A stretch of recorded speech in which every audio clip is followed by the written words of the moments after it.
Welcome to subramani.com।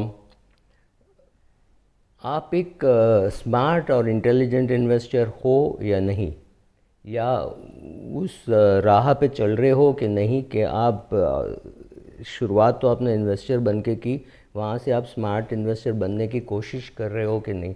तो मैं आपको एक उदाहरण देना चाहता हूँ। मेरा एक दोस्त है, दोस्त भी नहीं कह सकता, मुझे जानता तक नहीं था पहले। उनका नाम है शंकर। वो पहले नवी मुंबई में रहते थे और अब वो बेंगलुरु में रहते हैं।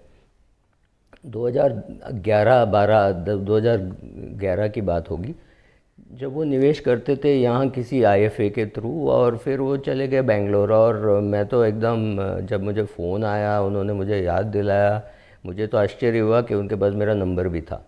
इतना पुराना रिश्ता है, 9-10 साल का, उनके पास मेरा नंबर कहाँ से आया वो भी मुझे पता नहीं। मतलब था उनका नंबर, 10 साल उन्होंने जमा करके रखा। तो मैंने बोला क्या बात है, क्या, क्यों फ़ोन किया? तो बोला नहीं, मुझे मेरी पोर्टफोलियो ज़रा रिव्यू कराना है। मैं नॉर्मली ये करता नहीं हूँ। तो मैंने कहा ठीक है, पोर्टफोलियो भेज दो, कोई कारणवश भेज रहे हो? बोला हाँ, मैंने शुरुआत की थी आईएफए के थ्रू, फिर मैंने आईएफए के थ्रू इन्वेस्ट करना बंद कर दिया। मैंने डायरेक्ट इन्वेस्टमेंट की, फिर मैंने डायरेक्ट इक्विटी में भी इन्वेस्ट की। मतलब मैं निवेश सिर्फ म्यूचुअल फंड में नहीं, बल्कि शेयरों में भी डायरेक्टली करने लगा। और ये सब सिलसिला जारी रहा 2-3 साल। और फिर मैंने वो सब बंद कर दिया और मैंने फिर आईएफए ढूंढा। मैंने बोला ये क्यों हुआ कि पहले आप आईएफए के पास थे, फिर आप आईएफए को बंद किए, आप डायरेक्ट में चले गए, फिर आपने डायरेक्ट इक्विटी किया, फिर आप म्यूचुअल फंड में आ गए। तो उन्होंने कहा हाँ, मैं बहुत ही मैकेनिकल हो गया था मेरा पोर्टफोलियो। मतलब मैं कुछ किसी से बात नहीं करता, कुछ नहीं करता, मैं जाके देखता और अपने हिसाब से जो समझ में आता वो कर लेता। और फिर मुझे पता चला कि मेरी कौन सी गलतियां हो रही है। दो मेरी गलतियां हो रही थी। एक को मैं कहूँगा ओवर कॉन्फिडेंस बायस, और दूसरा हाइंडसाइट बायस। एक चीज़ होने के बाद मुझे लगता था ये तो होना ही था, बहुत सिंपल है, ऐसे मुझे समझ में क्यों नहीं आया। और दूसरा ये था ओवर कॉन्फिडेंस, हाँ मुझे तो बहुत समय है, 20-30 साल के लिए मैं निवेश कर रहा हूँ, तो मार्केट ऊपर नीचे जाएगा कोई फ़र्क नहीं पड़ेगा। लेकिन जब मार्केट नीचे जाती थी तो मुझे डर लगता था। मैं इधर उधर न्यूज़पेपर पढ़ता था, टीवी देखता था, तो डर के मारे मैं कहीं निकल जाता था या कुछ तो गलती कर बैठता था। अभी जब भी पंजाब महाराष्ट्र कोऑपरेटिव बैंक में पैसे डूब गए, मेरे पड़ोसी के डूबे थे, बम्बई में जो मेरा पड़ोसी था उनका डूबा था। फिर मुझे लगा ये तो ऑब्वियस है, कोऑपरेटिव बैंक में नहीं रखना चाहिए। लेकिन सबको ही पता नहीं होता है कि कोऑपरेटिव बैंक में नहीं रखना चाहिए, और कुछ कुछ अच्छे कोऑपरेटिव बैंक भी हैं। तो मैंने कहा ये है ओवर कॉन्फिडेंस बायस और हाइंडसाइट बायस। और ये 10-15 साल से मैंने रखा है पंजाब महाराष्ट्र कोऑपरेटिव बैंक में, कुछ नहीं हुआ, तो क्या अब आगे कुछ नहीं होगा? मतलब ये सब गलतियाँ, मेरी गलतियाँ मुझे दिखने लगी। तो मैंने कहा मैं मैकेनिकल इन्वेस्टिंग नहीं करूँगा, मैं किसी व्यक्ति के थ्रू ही करूँगा। और फिर मैंने ढूंढना शुरू की। मैं 3-4 लोगों से मिला, फिर एक 45 साल का बंदा मिला जो मेरा पोर्टफोलियो अब संभालता है, और वो बहुत ही ठीक तरह से संभालता है। तो मैंने ये सब एक्सेस बंद कर दी। तो मैंने बोला शंकर और क्या क्या किया? तो वो बोला अभी मैं अपने पोर्टफोलियो को बाहर खड़े रह के देखने की शक्ति रखता हूँ, जैसे मेडिटेशन में होता है। मतलब आपका गुरु आपसे क्या कहेगा कि अपने अपने सांस को ज़रा देखो, महसूस करो और कुछ मत सोचो। तो वैसा ही मैं अपने पोर्टफोलियो को अब बाहर खड़े रह कर देख सकता हूँ। हाँ ठीक है, मेरा स्मॉल एंड मिड कैप में पैसा है, वो अभी गिरा है, मुझे वैसे भी 20-30 साल के लिए नहीं चाहिए, तो कोई परवाह नहीं, वहीं रहने दो। ये मैं अब आराम से शांति के साथ विचार कर सकता हूँ।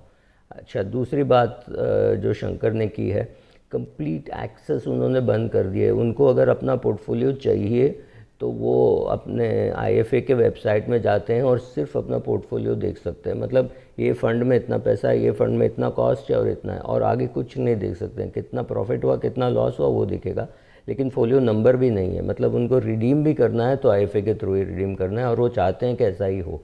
उन्होंने अपनी डायरेक्ट इक्विटी की जो पोर्टफोलियो उसको बहुत कम कर दी, 3-4 अच्छे कंपनीज छोड़ के बाकी सब बेच दी।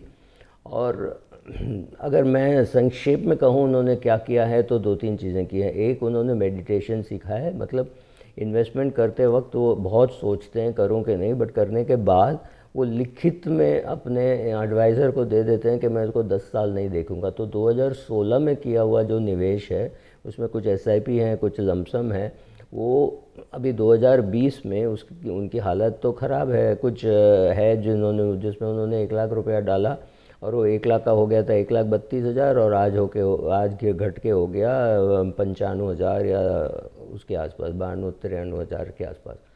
तो कहता मैं शांति से देख सकता हूँ कि 1,35 में शायद मुझे बेचना चाहिए था, लेकिन मुझे तब पता नहीं था। तो मुझे जब पता नहीं था तब, तो आज मैं सोच अपने आप को क्यों कोसूं कि तब मैंने क्यों नहीं बेचा, तब मुझे पता नहीं था।